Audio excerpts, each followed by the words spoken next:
सुमुखश्च एकदन्तश्च कपिलो गजकर्णकः लम्बोदरश्च विकटः विघ्नराजो विनायकः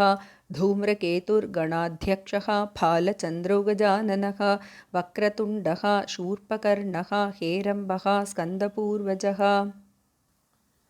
कारणपरचिद्रूपा काञ्चीपुरसीम्निकामपीठगता काचन विहरति करुणा काश्मीरस्तबककोमलाङ्गलता कञ्चन काञ्चीनिलयं करधृतकोदण्डबाणश्रीनिपाशं कठिनस्तनभरनम्रं कैवल्यानन्दकन्दमवलम्बे चिन्तितफलपरिपोषण चिन्तामणिरेव काञ्चीनिलया मे चिरतरसुचरितसुलभा चित्तं शिशिरयतु चित्सुखाधारा कुटिलकचं कठिनकुचं कुन्दस्मितकान्तिकुङ्कुमच्छायं कुरुते विहृतिं काञ्च्यां कुलपर्वतसार्वभौमसर्वस्वं पञ्चशरशास्त्रबोधन परमाचार्येण दृष्टिपातेन काञ्चीसीम्निकुमारी काचन मोहयति कामजेतारं परया काञ्चीपुरया पर्वतपर्यायपीनकुचभरया परतन्त्रावयमनया पङ्कजसब्रह्मचारिलोचनया ऐश्वर्यम् इन्दुमौळेः ऐकात्म्यप्रकृतिकाञ्चिमध्यगतम् ऐन्दवकिशोरशेखरम् ऐदम्पर्यं चकास्ति निगमानाम् श्रितकम्पासीमानं शिथिलितपरमशिवधैर्यमहिमानं कलये पाटलिमानं कञ्चन कञ्चुकितभुवनभूमानम् आदृतकाञ्चीनिलयाम् आद्याम् आरूढयौवनाटोपाम् आगमवतंसकलिकाम् आनन्दाद्वैतकन्दलीं वन्दे तुङ्गाभिरामकुचभर शृङ्गारितम् आश्रयामि काञ्चीगतं गङ्गाधरपरतन्त्रं शृङ्गाराद्वैततन्त्रसिद्धान्तं काञ्चीरत्नविभूषां कामपि कन्दर्पसूतिकापाङ्गीं परमां कलामुपासे परशिववामाङ्कपीठिकासीनां कम्पातीरचराणां करुणाकोरकितदृष्टिपातानां केळीवनं मनो मे केषाञ्चिद्भवतु चिद्विलासानाम् आम्रतरुमूलवसतेः आदिमपुरुषस्य नयनपीयूषम् आरब्धयौवनोत्सवम् आम्नाय रहस्यम् अन्तरवलम्बे अधिकाञ्चिपरमयोगिभिः आदिमपरपीठसीम्निदृश्येन अनुबद्धं मम मानसम् अरुणिमसर्वस्वसम्प्रदायेन अङ्कितशङ्करदेहाम् अङ्कुरितोरोजकङ्कणाश्लेषैः अधिकाञ्चिनित्यतरुणीम् अद्राक्षं काञ्चिदद्भुतां बालां मधुरधनुषा महीधरजनुषा नन्दामि सुरभिबाणजुषा चिद्वपुषा काञ्चीपुरे केळिजुषा बन्धुजीवकान्तिमुषा मधुरस्मितेन रमते मांसलकुचभारमन्दगमनेन मध्ये काञ्चिमनो मे मनसिजसाम्राज्यगर्वबीजेन धरणिमयीं तरणिमयीं पवनमयीं गगनदहनहोतृमयीम् अम्बुमयीम् इन्दुमयीम् अम्बाम् अनुकम्पम् आदिमाम् ईक्षे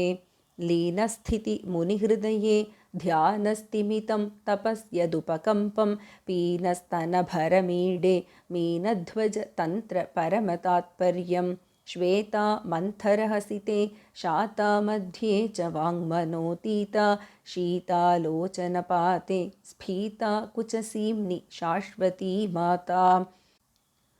पुरतः कदानुकरवै पुरवैरिविमर्दपुल्लकिताङ्गलतां पुनतीं काञ्चीदेशं पुष्पायुधवीर्यसरसपरिपाटीं पुण्या कापि पुरन्ध्री पुङ्खितकन्दर्पसम्पदा वपुषा पुलिनचरीकम्पायाः पुरमथनं पुलकनिचुलितं कुरुते तनिवाद्वैतवलग्नं तरुणारुणसम्प्रदायतनुलेखं तटसीमनिकम्पायाः तरुणिमसर्वस्वम् आद्यमद्राक्षं पौष्टिककर्मविपाकं पौष्पशरं सविधसीम्निकम्पायाः अद्राक्षम् आत्तयौवनम् अभ्युदयं कञ्चिदर्धशशिमौळेः संश्रितकाञ्चीदेशे सरसिजदौर्भाग्यजाग्रदुत्तंसे संविन्मये विलीये सारस्वतपुरुषकारसाम्राज्ये मोदितमधुकरविशिखं स्वादिमसमुदायसारकोदण्डम् आदृतकाञ्चीखेळनम् आदिमम् आरुण्यभेदमाकलये उररीकृतकाञ्चीपुराम् उपनिषदरविन्दकुहरमधुधाराम् उन्नम्रस्तनकलशीम् उत्सवलहरीम् उपास्महे शम्भोः येन शिशुदीर्घलोचनं येनः परिपन्थी सन्ततं भजताम् एकाम्रनाथ जीवितम् एवं पददूरम् एकमवलम्बे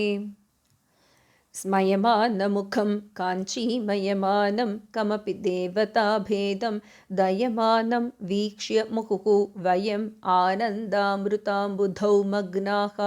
कुतुकजुषिकाञ्चिदेशे कुमुदतपोराशिपाकशेखरिते कुरुते मनोविहारं कुलगिरिपरिबृढकुलैकमणिदीपे वीक्षे महिकाञ्चीपुरे विपुलस्तनकलशगरिमपरवशितं विद्रुमसहचरदेहं विभ्रमसमवाय सारसन्नाहं कुरुविन्दगोत्रगात्रं कूलचरं कमपि नौमि कम्पायाः कूलङ्कषकुचकुम्भं कुसुमायुधवीर्यसारसंरम्भं कुड्मलितकुचकिशोरैः कुर्वाणैः काञ्चिदेशसौहार्दं कुङ्कुमशोणैर्निचितं कुशलपथं शम्भु सुकृतसम्भारैः अङ्कितकचेन केनचित् अन्धङ्करनौषधेन कमलानाम् अन्तःपुरेण शम्भोः अलङ्क्रिया कापि कल्प्यते काञ्च्याम् ऊरीकरोमि सन्ततम् ऊष्मलफालेन लालितं पुंसा उपकम्पम् उचितखेळनम् उर्वीधरवंशसम्पदुन्मेषम् अङ्कुरितस्तनकोरकम् अङ्कालङ्कारम् एकचूतपतेः आलोके महिकोमलम् आगमसंलापसारयाथार्थ्यं पुञ्जितकरुणम् उदञ्चितशिञ्जितमणिकाञ्ची किमपि काञ्चीपुरे मञ्जरितमृदुलहासं पिञ्जरतनुरुचि पिनाकिमूलधनं लोलहृदयोऽस्मि शम्भोर्लोचनयुगळेन लेह्यमानायां लालितपरमशिवायां लावण्यामृततरङ्गमालायां मधुकरसहचरचिकुरैः मदनागमसमयदीक्षितकटाक्षैः मण्डितकम्पातीरैः मङ्गलकन्दैर्ममास्तु सारूप्यं वदनारविन्दवक्षो वामाङ्कतटीवशं वदीभूता पुरुषत्रितये त्रेधा पुरन्ध्रीरूपा त्वमेव कामाक्षी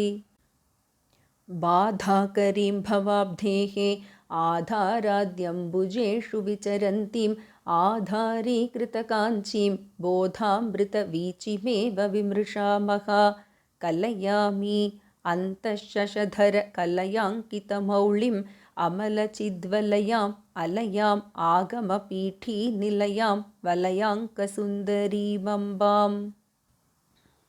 शर्वादि परमसाधक गुर्वानीताय कामपीठजुषे सर्वाकृतये शोणिमगर्वायास्मै समर्प्यते हृदयं समया सान्ध्यमयूखैः समया बुद्ध्या सदैव शीलितया उमया काञ्चीरतया न मया लभ्येत किन्नु तादात्म्यं जन्तोः तव पदपूजन सन्तोषतरङ्गितस्य कामाक्षि बन्धो यदि भवति पुनः सिन्धोरम्भस्सु बम्भ्रमीति शिला कुण्डलिकुमारिकुटिले चण्डिचराचरसवित्रिचामुण्डे गुणिनि गुहारिणि गुह्ये गुरुमूर्ते त्वां नमामि कामाक्षि गुरुमूर्ते त्वां नमामि कामाक्षि गुरुमूर्ते त्वां नमामि कामाक्षि गुरुमूर्ते त्वां नमामि कामाक्षि अभिदाकृतिर्भिदाकृतिः अचिदाकृतिरपि चिदाकृतिर्मातः अनहन्ता त्वमहन्ता भ्रमयसि कामाक्षि शाश्वती विश्वं। शिव शिव पश्यन्ति समं श्रीकामाक्षी कटाक्षिताः पुरुषाः विपिनं भवनम् अमित्रं मित्रं लोष्टं च युवतिबिम्बोष्ठं। कामपरिपन्थिकामिनि कामेश्वरि कामपीठमध्यगते कामदुघा भवकमले कामकल्ले कामकोटिकामाक्षी। मध्ये हृदयं मध्ये निटिलं मध्ये शिरोऽपि वास्तव्यां चण्डकरशक्रकार्मुक चन्द्रसमाभां नमामि कामाक्षीम्। अधिकाञ्चिकेळिलोलैः अखिलागमयन्त्रतन्त्रमन्त्रमयैः अतिशीतं मम मानसम् असमशरद्रोहि जीवनोपायैः। नन्दति मम हृदि काचन मन्दिरयन्ती निरन्तरं काञ्चीम् इन्दुरविमण्डलकुचा बिन्दुवियन्नादपरिणता तरुणी। शम्पालता सवर्णं सम्पादयितुं भवज्वरचिकित्सां लिम्पामि मनसि किञ्चन कम्पातटरोहि सिद्धभैषज्यम्। अनुमितकुचकाठिन्याम् अधिवक्षः पीठम् अङ्गजन्मरिपोः आनन्ददां भजेताम् आनङ्गब्रह्मतत्त्वबोधशिराम्। ऐक्षिषि पाशाङ्कुशधरहस्तान्तं विस्मयार्हवृत्तान्तम् अधिकाञ्चि निगमवाचां सिद्धान्तं शूलपाणिशुद्धान्तम्। आहितविलासभङ्गीम् आब्रह्मस्तम्भशिल्पकल्पनया आश्रितकाञ्चीमतुलाम् आद्यां विस्फूर्तिमाद्रिये विद्याम्। मूकोऽपि जटिलदुर्गतिशोकोऽपि स्मरति यः क्षणं भवतीम् एको भवति स जन्तुः लोकोत्तरकीर्तिरेव कामाक्षी। पञ्चदशवर्णरूपं कञ्चन काञ्चीविहारधौरेयं पञ्चशरीयं शम्भोः वञ्चन वैदग्ध्यमूलमवलम्बे। परिणतिमतीं चतुर्धा पदवीं सुधीयां समेत्य सौषुम्नीं पञ्चाशदर्णकल्पितपदशिल्पां त्वां नमामि कामाक्षी। आदिक्षन्मम गुरुराट् आदिक्षान्ताक्षरात्मिकां विद्यां स्वादिष्ठचापदण्डां नेदिष्ठामेव कामपीठगतां। तुष्यामि हर्षितस्मरशासनया काञ्चीपुरकृतासनया स्वासनया सकलजगद्भासनया कलितशम्बरासनया। प्रेमवती कम्पायां स्थेमवती इति मनस्सु भूमवती सामवती नित्यगिरा सोमवती शिरसि भाति हैमवती। कौतुकिना कम्पायां कौसुमचापेन कीलितेनान्तः कुलदैवतेन महता कुड्मलमुद्रां धुनोतु नः प्रतिभा। यूनाकेनापि मिलद्देहा स्वाहा सहायतिलकेन सहकारमूलदेशे संविद्रूपा कुटुम्बिनी रमते। कुसुमशरगर्वसम्पत्कोशगृहं भाति काञ्चिदेशगतं स्थापितमस्मिन् कथमपि गोपितम् अन्तर्मया मनोरत्नं। दग्धषडध्वारण्यं दरदलितकुसुम्भसम्भृतारुण्यं कलये नवतारुण्यं कम्पातटसीम्नि किमपि कारुण्यम्। अधिकाञ्चिवर्धमानाम् अतुलां करवाणिपारणामक्ष्णोः आनन्दपाकभेदाम् अरुणिमपरिणामगर्वपल्लविताम्। बाणश्रीनिपाशकार्मुकपाणिम् अमुं कमपि कामपीठगतं येणधरकोणचूडं शोणिमपरिपाकभेदम् आकलये। किं वा फलति ममान्यैः बिम्बाधरचुम्बिमन्दहासमुखी सम्बाधकरी तमसाम् अम्बा जागर्ति मनसि कामाक्षी। मञ्चे सदाशिवमये परशिवमयललितपौष्पपर्यङ्के अधिचक्रमध्यमास्ते कामाक्षी नाम किमपि मम भाग्यम्। रक्ष्योऽस्मि कामपीठीलासिकया घनकृपाम्बुराशिकया श्रुतियुवतिकुन्तळ्ळी मणिमालिकया तुहिनशैलबालिकया लीये पुरहरजाये माये तव तरुणपल्लवच्छाये चरणे चन्द्राभरणे काञ्चीशरणे नतार्तिसंहरणे मूर्तिमतिमुक्तिबीजे मूर्ध्नि स्तपकितचकोरसाम्राज्ये मोदितकम्पाकूले मुहुर्मुहुर्मनसि मुमुदिशास्माकं वेदमयीं नादमयीं बिन्दुमयीं परपदोत्यदिन्दुमयीं मन्त्रमयीं तन्त्रमयीं प्रकृतिमयीं नौमि विश्वविकृतिमयीं पुरमथनपुण्यकोटि पुञ्जितकविलोकसुक्तिरसधाटी मनसि मम कामकोटी विहरतु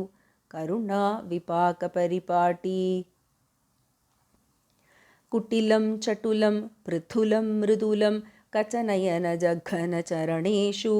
अवलोकितम् अवलम्बितम् अधिकं पातटम् अमेयमस्माभिः प्रत्यङ्मुख्या दृष्ट्या प्रसाददीपाङ्कुरेण कामाक्ष्याः पश्यामि निस्तुलमहो पचेलिमं कमपि परशिवोल्लासं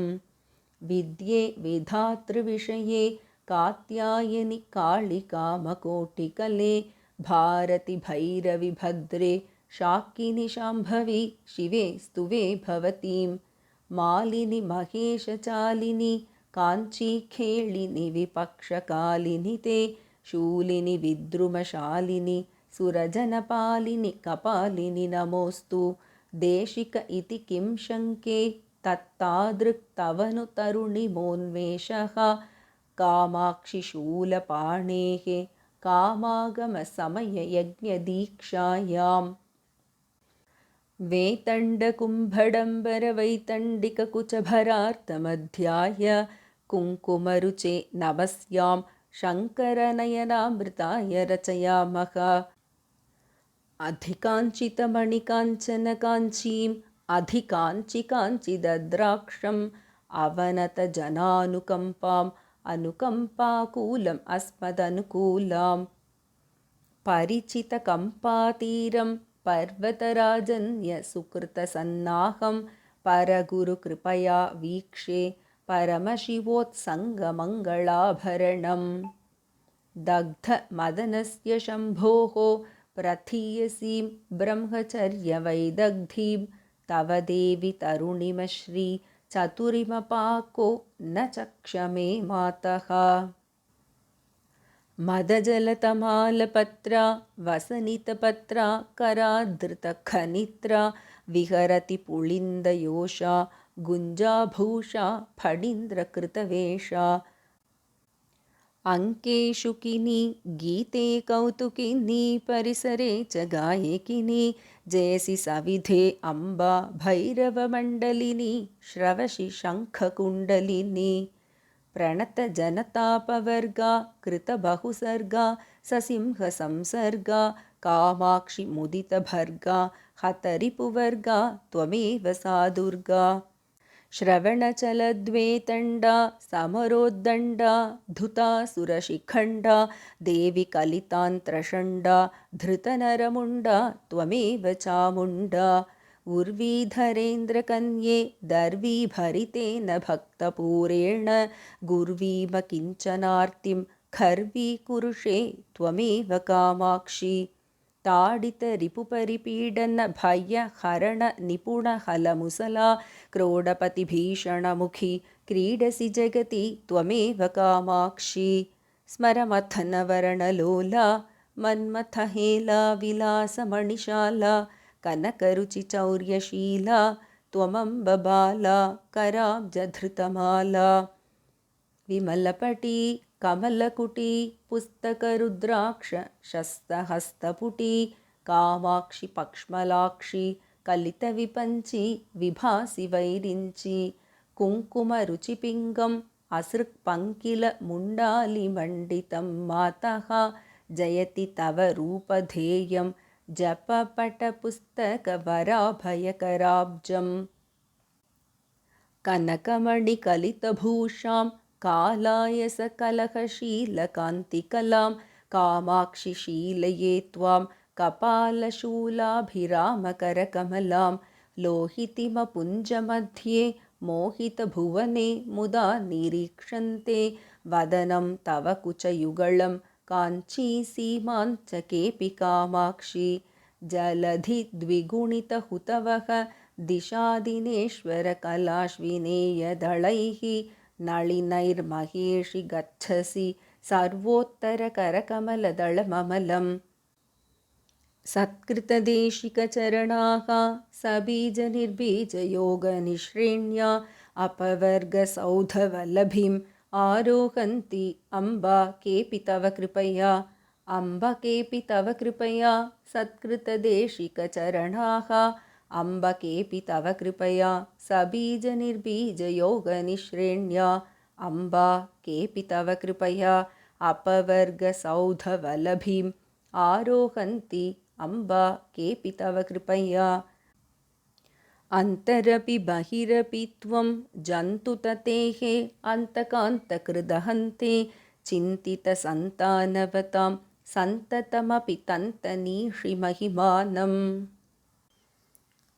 कळमञ्जुळवागनुमितगळपञ्चरगतशुकग्रहौत्कण्ठ्यात् अम्बा रतनाम्बरन्ते बिम्बफलं शम्बरारिणान्यस्तं जय जय जगदम्ब शिवे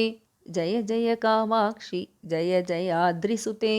जय जय महेशदयिते जय जय चिद्गगनकौमुदीधारे जय जय जगदम्ब शिवे जय जय कामाक्षि जय जयाद्रिसुते जय जय महेशदयिते जय जय चिद्गगनकौमुदीधारे आर्याशतकं भक्त्या पठताम् आर्या कटाक्षेण निस्सरति वदनकमलात् वाणी पीयूषधोरणी दिव्या महिम्नः पन्थानम्